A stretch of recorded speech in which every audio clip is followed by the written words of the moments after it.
First of all, really cool thing happened. There's a new kind of slogan-y ending to all of Nintendo's videos that says "There's no play like it," and it shows the A, B, X, Y buttons. Now that might sound boring to you, but I have a whole conspiracy theory. Well, you know why they're doing this. Yes, come on, it's very clear, right? They're trying to separate from. There's from that Nintendo. Nintendo, and then there's that Nintendo with the buttons. You know, it's going to be two things. That's a good two point. Separate.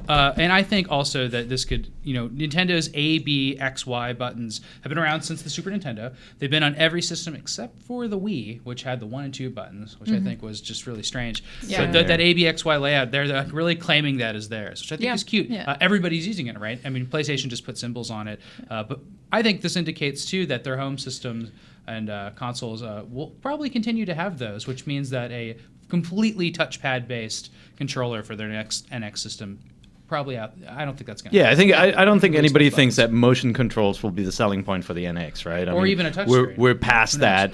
It's gonna be a back to sticks and buttons, tried and true concept for a Nintendo console. Yeah, and you kind of see that where they switched to the red color with that little announcement for their new slogan. So the Wii was kind of this like gray and light blue, and then they switched back to the red. And like red is the color I associate with Nintendo. Yeah. So it's interesting to me, like they're like Mario's hat or like red and white. So the logo, so going back to that brighter, stronger color, and then also reiterating the ABXY layout. I think that's interesting. Going forward into the NX, it seems like they're kind of dedicated to going back into their history. So I was always bummed. I played the Super Famicom, the Japanese version, because when I lived there, and the controller has the different colored buttons, which then, of course, Xbox and the PlayStation co-opted that kind of layout, right? Like a symbol or a letter plus a color combination. And Nintendo let go of that. And even in the US, you guys got like purple buttons or something, right? Everything was purple and gray for many years. Australia, you got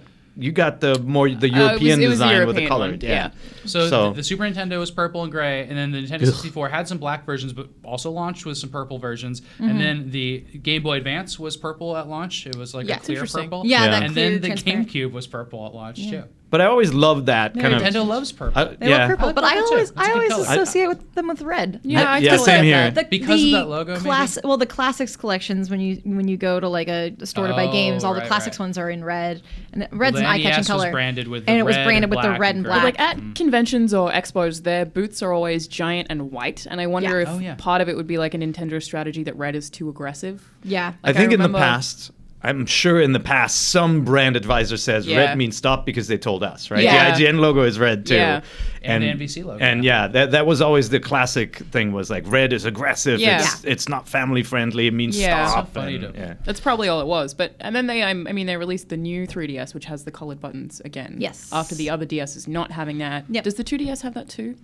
I don't remember the colored buttons. I don't think so. The 2DS is a little different. My 3DS is the colored buttons too. Yeah. Is it a new 3DS? Yeah, the new 3DS, the small version that shipped with Animal Crossing has it. Yeah. Yes. The mini. Yeah, they call it a mini, but it's just a regular new 3DS. The faceplate one. But think about it, like I wish they had kept the color scheme, like the different colors alive, because you could have your green Link, red Mario, yellow Pikachu, blue Zero Suit Samus or something. Yeah. They could have really played up like their kind of characters and like how they invented this kind of button control scheme. Yeah. It's Unfortunately, now it means more Xbox to people. It's also really helpful for people who don't play games. Like when I moved to the US, my parents are really sad that I would be taking the Wii U.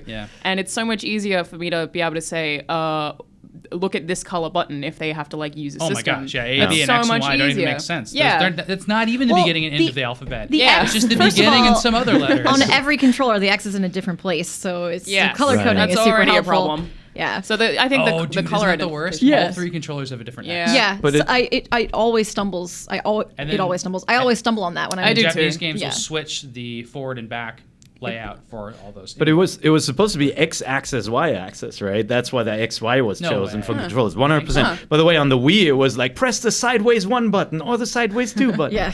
Not a good choice for that control. Oh, the C-stick. C. But they do have a Z button as well. They're the only one that has a Z. What's that? The Z button. Oh, that. Sorry. Well, C I thought was like camera. We don't have Zs. Yeah. Like I always associate it with camera. It was the camera. So then also Yeah. ABC, and then they just skip the whole alphabet. Yeah.